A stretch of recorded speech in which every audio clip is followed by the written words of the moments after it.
After months of terror.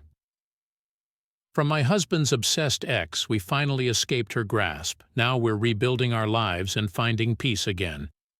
Jake and I had finally found our rhythm, the kind of peaceful life we had always dreamed of.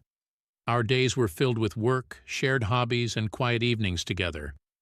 We had our routines, our little inside jokes, and the promise of a bright future ahead.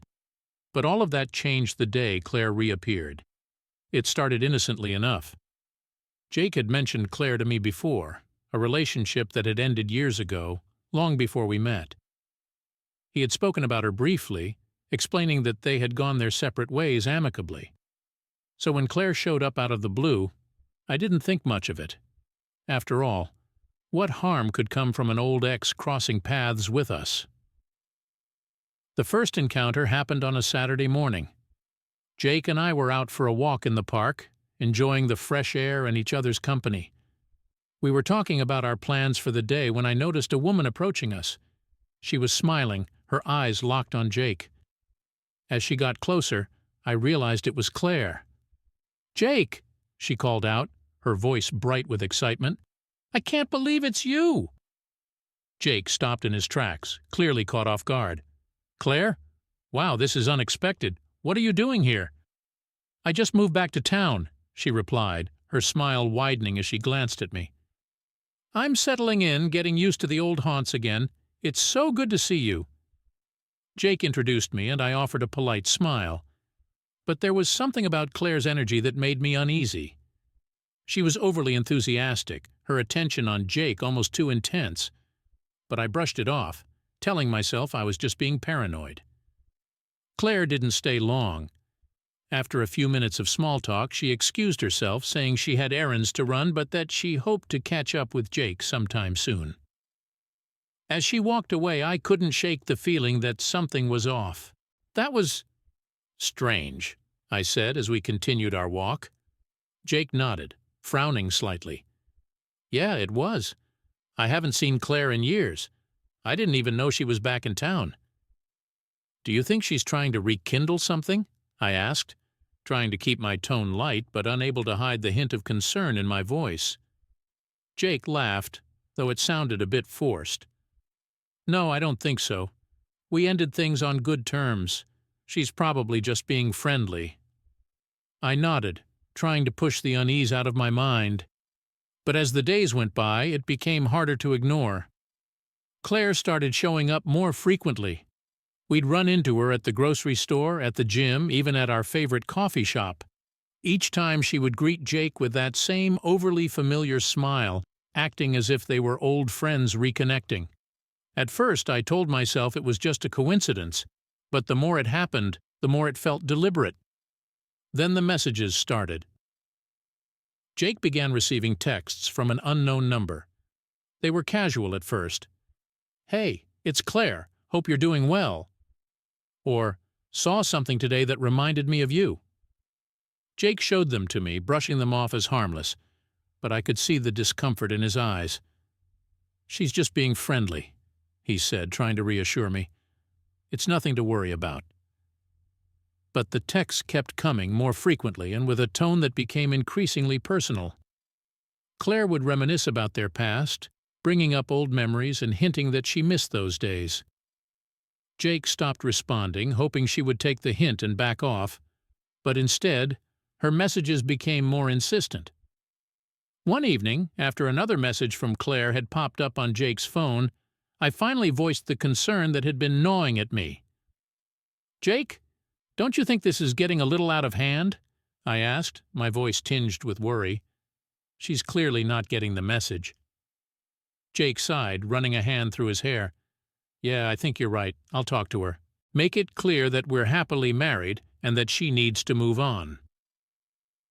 The next day, Jake sent Claire a firm but polite message, telling her that while it was nice to catch up, it wasn't appropriate for them to stay in contact.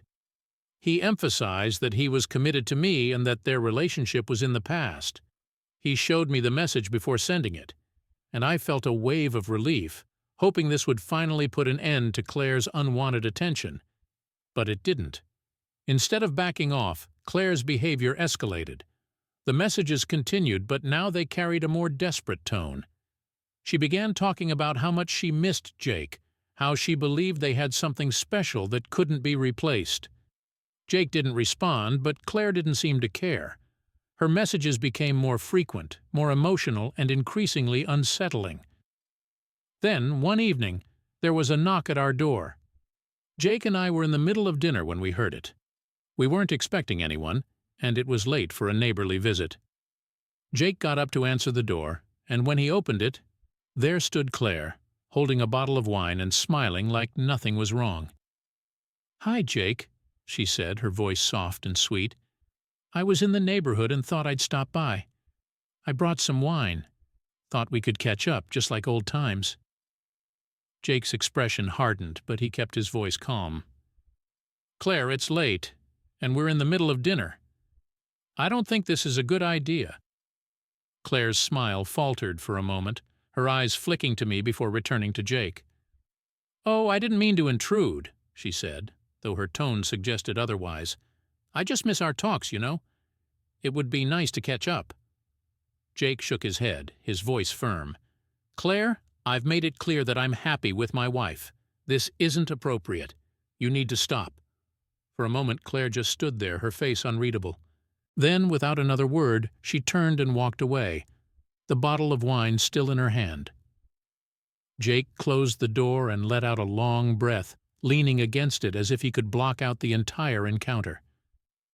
"I'm sorry," he said, looking at me with a mixture of frustration and guilt. "I didn't think she'd take it this far." "It's not your fault," I said, though the unease in my stomach hadn't gone away. "But I think we need to be careful. She doesn't seem to be handling this well." Jake nodded, his expression troubled. "I'll make sure she knows not to come by again. But if she keeps pushing, we might need to take more serious steps." We hoped that would be the end of it, but deep down I knew better. Claire wasn't just trying to reconnect. She was trying to wedge herself back into Jake's life. And I had a sinking feeling that she wasn't going to stop until she got what she wanted. As the days went by, my fears were confirmed. Claire's behavior became more erratic, more intrusive. She started showing up outside our house, claiming she was just in the neighborhood, asking if Jake wanted to grab coffee or go for a walk. Each time Jake politely but firmly told her no, but Claire didn't seem to care. It was as if she couldn't or wouldn't take no for an answer. And then, one evening, everything changed. Jake and I were sitting on the couch watching a movie when his phone buzzed with a new message. He glanced at it, his face going pale as he read the screen. Without a word, he handed me the phone. The message was from Claire. It was short, but it sent chills down my spine. "I can't stop thinking about you. We need to talk. I'm coming over." My heart raced as I looked at Jake, fear and anger boiling inside me. "She's not coming over, Jake. We're calling the police." Jake nodded, already reaching for his phone. "This has gone too far." As Jake dialed 911, I felt a surge of anxiety. Claire wasn't just being persistent. She was becoming unhinged, and I had no idea what she was capable of. When the police arrived, they took our statements and advised us to file a restraining order. They also recommended that we document everything, every message, every encounter, so that we had a record of Claire's escalating behavior. It wasn't the immediate solution I had hoped for, but it was a start. That night, as I lay in bed, I couldn't shake the feeling that we were just beginning a battle we hadn't asked for. Claire's obsession with Jake was far more dangerous than I had realized, and I was terrified of what she might do next. And as I drifted off to sleep, one thought kept running through my mind. We weren't safe anymore. The next morning, the tension from the previous night still hung heavy in the air. Jake and I hadn't slept well. Every sound seemed amplified, every shadow loomed larger. We both knew that something had fundamentally shifted. Claire wasn't just a nuisance anymore. She was a threat. After breakfast, Jake and I sat at the kitchen table, our cups of coffee growing cold as we discussed our next steps. The police had been clear. We needed to file a restraining order. It felt surreal, like something out of a movie, but this was our reality now.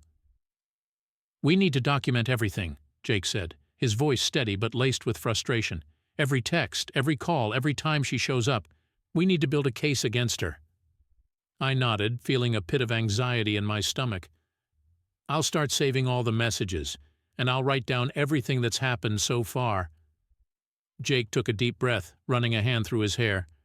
"I just don't understand why she's doing this. It's like she's living in a different reality." "Obsession can do that," I said softly, though the words offered little comfort. "She's fixated on you, and she's convinced herself that you two are meant to be together. But we can't let her control our lives." That day, Jake and I went to the courthouse to file the restraining order. The process was overwhelming. Filling out paperwork, recounting every detail of Claire's harassment, explaining our fears to the clerk. But we knew it was necessary. The restraining order wouldn't solve everything, but it was a step toward reclaiming our lives. After filing the paperwork, we headed home, trying to resume some semblance of normalcy. But normal felt impossible with the threat of Claire hanging over us. Every time the doorbell rang or Jake's phone buzzed, my heart jumped into my throat. The fear was constant, a low hum of anxiety that I couldn't shake. That evening, just as we were beginning to unwind, Jake's phone rang. We both froze, the sound shattering the fragile peace we'd managed to create. He picked up the phone, his face hardening as he saw the caller ID. "It's her," he said, his voice filled with dread. "Don't answer it," I urged, my heart racing. "She just wants to provoke you." Jake nodded, letting the phone ring until it stopped. Moments later, it buzzed again, a voicemail notification. Jake listened to the message, his expression growing darker with each passing second. "She's outside," he said quietly, his voice trembling with anger. "She's outside our house." Panic surged through me. "Call the police, Jake, now!" Jake didn't hesitate. He grabbed his phone and called 911, his voice urgent as he explained the situation. Meanwhile, I ran to the front window, peering through the curtains. Sure enough, there she was, Claire, standing on the sidewalk, staring up at our house with a look of determination on her face. "She's just standing there," I whispered, my voice shaking. "What does she want?" "She wants to get to me," Jake said bitterly. "She thinks she can wear us down, that if she just keeps pushing, I'll give in." The police arrived within minutes, their flashing lights illuminating the street. They approached Claire, who didn't even try to run. She just stood there talking calmly as if she hadn't been stalking us for weeks. I watched from the window as they escorted her to the squad car, my heart pounding with a mix of relief and fear. After speaking with the police, we learned that Claire had been given a warning and was ordered to leave the area immediately. The officers assured us that they would increase patrols around our neighborhood, but it didn't feel like enough. Claire had violated our space, our sense of safety, and a simple warning wasn't going to stop her. As the police drove away, taking Claire with them, I felt a wave of exhaustion wash over me. This wasn't the end. It was just another escalation. Claire had made it clear that she wasn't going to back down, and I couldn't help but wonder how far she was willing to go. That night, Jake and I sat in silence, the weight of the situation pressing down on us. The fear was like a dark cloud hanging over everything, suffocating any sense of peace. We were trapped in a nightmare we couldn't wake up from, and it was tearing us apart. "I don't know how much more of this I can take," I admitted, my voice barely above a whisper. "I'm scared all the time, Jake. I don't feel safe in our own home." Jake reached for my hand, his grip tight. "I know, I'm scared too, but we can't let her win. We have to stay strong for each other." I nodded, trying to hold back tears. "What if she doesn't stop? What if this never ends?" Jake didn't have an answer, and that scared me more than anything. We were doing everything we could to protect ourselves, filing the restraining order, involving the police, documenting every encounter, but it still felt like we were powerless against Claire's obsession. In the days that followed, things seemed to calm down. Claire didn't show up at our house, and the texts and calls stopped, giving us a brief reprieve from the constant tension. But the silence didn't bring the relief I had hoped for. Instead, it felt ominous, like the calm before the storm. We tried to return to our routines, but nothing felt normal anymore. Every time I left the house, I found myself looking over my shoulder, scanning the area for any sign of Claire. At night, I double-checked the locks on the doors and windows, unable to shake the fear that she might be lurking outside, waiting for the right moment to strike. One afternoon, as I was driving home from work, my phone buzzed with a text. I glanced at the screen, my heart sinking when I saw it was from an unknown number. "I know where you are." A cold wave of dread washed over me. I knew it was Claire. She had found my number. And now she was making it clear that she wasn't going to disappear quietly. The fear that had been simmering beneath the surface for weeks suddenly boiled over. When I got home, I showed Jake the message, my hands trembling. "She's not going to stop," I said, my voice filled with despair. "We've done everything we can, and she's still coming after us." Jake's face hardened as he looked at the text. "Then we'll have to take more drastic measures." "What do you mean?" I asked, feeling a knot of anxiety tighten in my stomach. "We can't stay here anymore," Jake said, his voice resolute. "We need to move, somewhere far away where she can't find us. We'll change our numbers, make sure our address isn't listed anywhere, and start over. It's the only way to escape her." The idea of leaving everything behind was terrifying, but I knew Jake was right. Claire's obsession wasn't going to end on its own, and we couldn't keep living in fear, waiting for her next move. We needed to take back control of our lives, even if it meant starting over from scratch. Over the next few days, Jake and I made plans to move. We found a new place out of state, far enough away that we hoped Claire wouldn't be able to track us down. We started packing up our belongings, taking only what we needed and leaving behind anything that might tie us to our old life. It was a difficult decision, but it was the only option we had left. We couldn't keep living in constant terror, constantly looking over our shoulders, waiting for the next time Claire would try to break into our lives. We needed a fresh start, a place where we could feel safe again. As we packed up the last of our things, I felt a sense of bittersweet relief. We were leaving behind our home, the life we had built, but we were also leaving behind the fear that had consumed us for so long. It was a new beginning, and I was determined to make the most of it. On the day of the move, as we loaded the last box into the car, I took one last look at the house. It was hard to believe that it had once been our sanctuary, a place filled with love and happiness. But now it was just a place of fear, a reminder of the nightmare we had lived through. "Are you ready?" Jake asked, his voice gentle. I nodded, feeling a mix of sadness and hope. "Yes, I'm ready." As we drove away, I felt a weight lift off my shoulders. The road ahead was uncertain, but it was also filled with possibilities. We were leaving Claire behind, and with her the terror that had haunted us for months. But even as we started our new life, the fear lingered. Claire had shown us how far she was willing to go, and I knew that we couldn't let our guard down. We had escaped her grasp, but the scars of her obsession would take time to heal.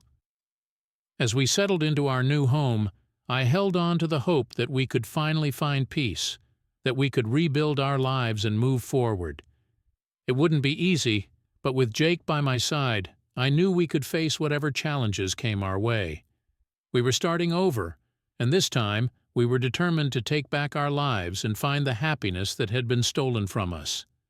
But deep down, I knew that the journey was far from over, and that the battle to reclaim our peace of mind had only just begun. Moving out of state felt like a desperate attempt to reclaim our lives, but it was the only option we had left. The past few months had been a nightmare, and Claire's escalating obsession had driven us to the brink. We needed distance, a clean break from the fear that had taken over every aspect of our lives. Our new home was a small house in a quiet town far from everything we had known. It was modest but cozy, surrounded by trees and set back from the road. It felt isolated in a way that was both comforting and unsettling. We hoped that the isolation would be our shield, that it would keep us safe from Claire. The move itself was exhausting, physically, emotionally, and mentally. We changed our phone numbers, made sure our new address wasn't listed anywhere, and even set up a P.O. box for our mail. We did everything we could to ensure that Claire wouldn't be able to find us. But despite our efforts, the fear lingered, like a shadow we couldn't shake. For the first few weeks, Jake and I were constantly on edge. Every time the doorbell rang or the phone buzzed, I felt a surge of anxiety, half expecting Claire to be standing on our doorstep. The trauma of what we'd been through had burrowed deep into our minds, and it was hard to let go of the fear that had become so ingrained in us. We spent our days trying to settle into our new routine. Jake started working remotely, and I found a part-time job at a local bookstore. The quiet, simple life we had imagined began to take shape, but it was hard to fully embrace it when the past kept intruding on our thoughts. One evening, about a month after we moved in, I was sitting on the porch, watching the sun set behind the trees. The air was cool and crisp, the kind of evening that should have brought a sense of peace. But instead, I felt a knot of anxiety in my stomach that I couldn't explain. Jake came outside and sat next to me, handing me a cup of tea. "You've been quiet," he said gently. "What's on your mind?" I took a sip of the tea, letting the warmth calm my nerves. "I don't know," I admitted, staring out at the darkening sky. "I just can't shake this feeling that something's going to happen, like she's still out there, waiting." Jake sighed, his expression mirroring my own unease. "I've been feeling it too. It's like we're always looking over our shoulders, even though we've done everything we can to stay hidden." "I just want to feel safe again," I whispered, the words catching in my throat. "I want to believe that we've left her behind, but I'm scared that we haven't." Jake reached over and took my hand, squeezing it gently. "We will feel safe again," he said, his voice steady. "It's going to take time, but we're going to get through this. We have to keep moving forward." I nodded, wanting to believe him, but the fear was a constant presence, always lurking just beneath the surface. The next day, as I was organizing books at work, my phone buzzed in my pocket. My heart skipped a beat, and I hesitated before pulling it out, half expecting to see an unknown number or a message from Claire. But it was just a notification from Jake, reminding me to pick up some groceries on my way home. I let out a breath I hadn't realized I was holding, relieved but still on edge. Later that evening, after I had finished my shift and picked up the groceries, I headed home. The drive through the quiet, winding roads should have been calming, but the unease I'd been feeling all day only seemed to grow stronger. When I pulled into the driveway, the house was dark, except for the porch light Jake always left on for me. I got out of the car and started unloading the groceries, my mind still preoccupied with thoughts of Claire. As I walked up to the front door, I noticed something that made my blood run cold. There, on the doormat, was a single red rose. I froze, the grocery bag slipping from my hands and crashing to the ground. My heart pounded in my chest as I stared at the flower, a wave of dread washing over me. Claire. She had found us. I quickly unlocked the door and rushed inside, locking it behind me and turning on all the lights. I grabbed my phone and called Jake, my hands shaking so badly I could barely hold the device. "Jake, you need to come home right now," I said, my voice trembling with fear. "What's wrong?" he asked, his tone instantly concerned. "There's a rose on the porch. I think Claire found us." Jake cursed under his breath. "I'm on my way. Lock all the doors and stay inside. I'll be there soon." I hung up and did as he said, double-checking all the locks and making sure every window was secure. My mind was racing, trying to figure out how Claire could have tracked us down, how she could have known where to find us. We had been so careful, taken every precaution. But it hadn't been enough. When Jake arrived, he found me pacing the living room, my thoughts spiraling out of control. He immediately went outside to check the property, but there was no sign of Claire. The rose was the only evidence that she had been there, a silent message that she was still watching, still pursuing us. "We need to call the police," Jake said, his voice tight with anger and fear. "This is stalking, plain and simple. We can't let her get away with this." We called the local police and explained the situation, telling them about the restraining order and everything we had been through. The officers were sympathetic and took our concerns seriously. They promised to increase patrols around our neighborhood and advised us to install more security cameras, but they couldn't do much more without catching Claire in the act. The police left, but the fear didn't. The rose had shattered any sense of safety we had begun to build. Claire had found us, and we had no idea how far she was willing to go to keep us in her grasp. Over the next few days, Jake and I lived in a state of constant vigilance. We installed more security cameras, upgraded the locks on the doors and windows, and even considered getting a security system. But no matter what we did, the fear lingered. Claire didn't make another move right away, but the anxiety of waiting for her next step was almost worse than the encounters themselves. Every time I left the house, I felt like I was being watched. Every time the phone rang, I braced myself for bad news. The tension was wearing us both down, and I could see the strain in Jake's eyes as he tried to stay strong for both of us. One night, about a week after the rose appeared, Jake and I were sitting in the living room trying to distract ourselves with a movie. But neither of us was really paying attention. The anxiety was too thick, too overwhelming.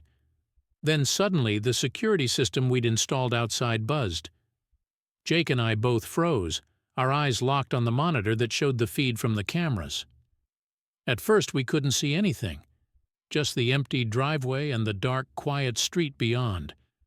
But then in the corner of the screen, we saw a shadow moving. Someone was there.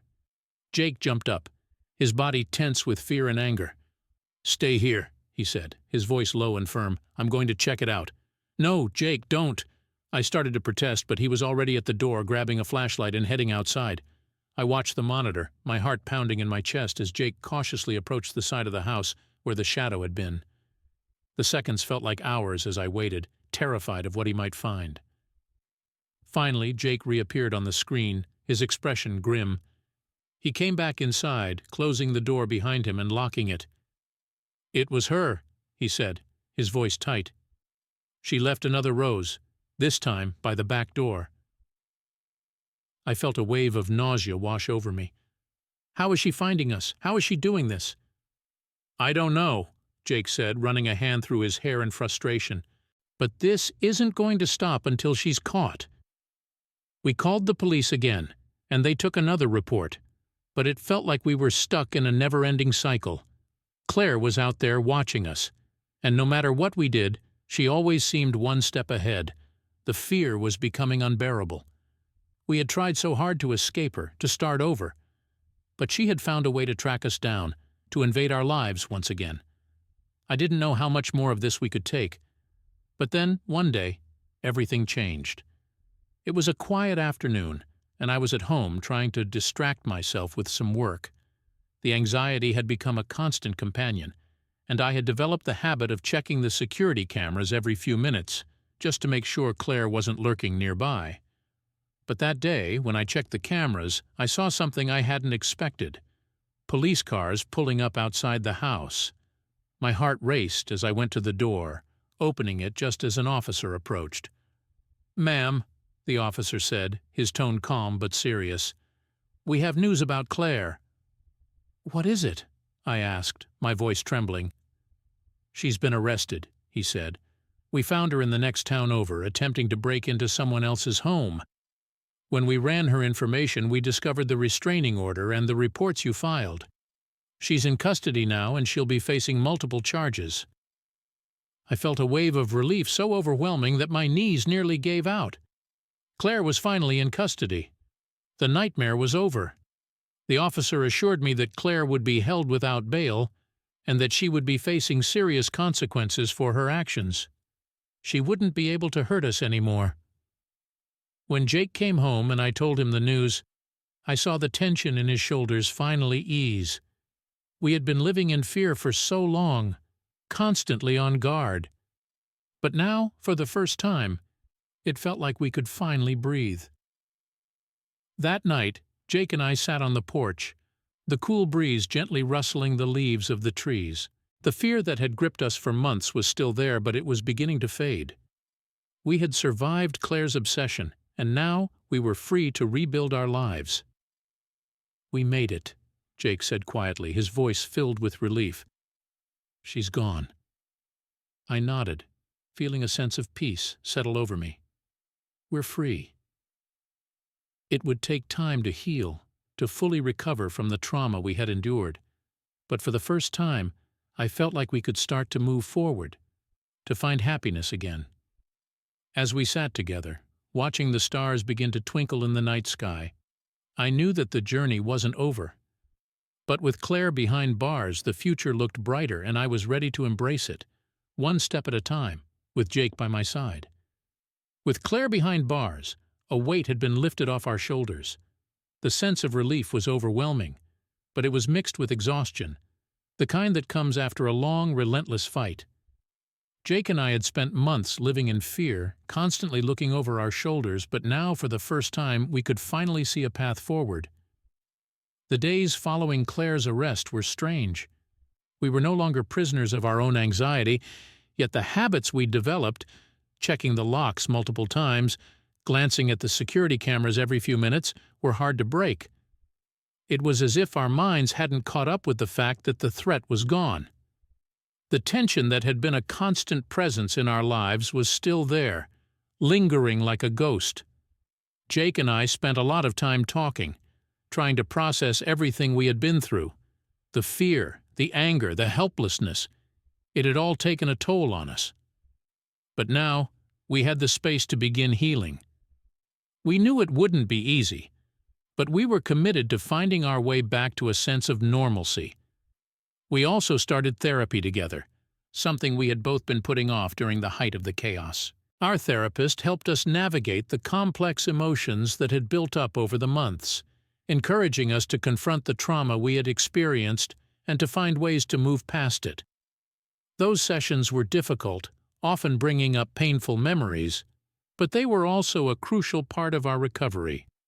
We were learning to trust again, to trust each other, ourselves, and the safety of our new life. One of the first steps we took toward reclaiming our lives was making our new house feel like home. Up until Claire's arrest, it had felt more like a safe house than a real home, a place where we were hiding rather than living. But now we could finally start to settle in. We unpacked the last of the boxes, hung up pictures, and even planted a small garden in the backyard. It was our way of putting down roots, of saying to ourselves and to the world that this was where we belonged. The small town we had moved to had begun to feel more like home as well. We got to know our neighbors, who were warm and welcoming, and we started to explore the area more. There were beautiful hiking trails nearby, and Jake and I began taking weekend hikes, something we had always enjoyed but hadn't felt safe enough to do in a long time. Those hikes became a form of therapy for us, an escape from the stress of the past and a reminder of the peace that was now within our reach. One evening, a few weeks after Claire's arrest, Jake and I were sitting on the back porch, watching the sunset behind the trees. The air was cool and fragrant, filled with the scent of the garden we had planted together. For the first time in months, I felt a deep sense of calm. "We've come a long way," Jake said quietly, his voice filled with a mix of reflection and relief. I nodded, squeezing his hand. "We have. I'm finally starting to feel like we're really safe." Jake turned to me, his eyes filled with warmth. "We are safe, and we're going to keep building our life together, one day at a time." I smiled, feeling a surge of love for him. "I know. I believe that now." That night, as we lay in bed, I realized that the nightmares that had plagued me for so long were starting to fade. The fear that had been my constant companion was loosening its grip. It wasn't gone completely. Trauma doesn't just disappear, but it no longer controlled me. We were reclaiming our lives, piece by piece. The next morning I woke up to the sound of birds singing outside our window. The sun was shining, and for the first time in a long while I felt a genuine sense of hope for the future. Jake was still asleep beside me, his face peaceful and relaxed in a way I hadn't seen in months. I watched him for a moment, feeling grateful for the strength we had found in each other. As I got up and walked to the kitchen to make coffee, I thought about everything we had been through. The fear, the uncertainty, the constant stress, and how far we had come. We had faced down a nightmare, and though it had left its mark, it hadn't destroyed us. Instead, it had brought us closer together, forging a bond that was stronger than ever. A few days later, we received a letter from our lawyer with updates on Claire's case. She had been formally charged with stalking, harassment, and breaking and entering. The evidence we had provided, along with the testimony from other victims she had targeted, meant that she would likely spend a significant amount of time in prison. It was a bittersweet victory, knowing that she would be held accountable for her actions, but also feeling the weight of the damage she had caused. Jake and I talked about attending the trial, but ultimately we decided against it. We didn't want to relive the trauma in a courtroom. Instead, we chose to focus on moving forward, on continuing the process of healing and rebuilding our lives. One of the ways we began to heal was by making new memories, happy ones. We took a long weekend trip to the coast, renting a small cabin by the sea. It was a place we had always wanted to visit, but we had put it off during the chaos with Claire. Now, it felt like the perfect opportunity to reconnect with each other and with the life we had been fighting to protect. The days we spent by the ocean were filled with laughter, long walks on the beach, and quiet moments of reflection. We talked about our dreams for the future, about the things we wanted to do and the places we wanted to see. It was a time of renewal, a chance to rediscover the joy that had been overshadowed by fear. As we sat on the beach one evening watching the waves roll in, I felt a deep sense of gratitude. We had been through so much, but we had come out the other side stronger and more resilient. The future was no longer something to fear. It was something to look forward to, something we could shape and create together. "I'm proud of us," I said, leaning into Jake's embrace as we watched the sunset.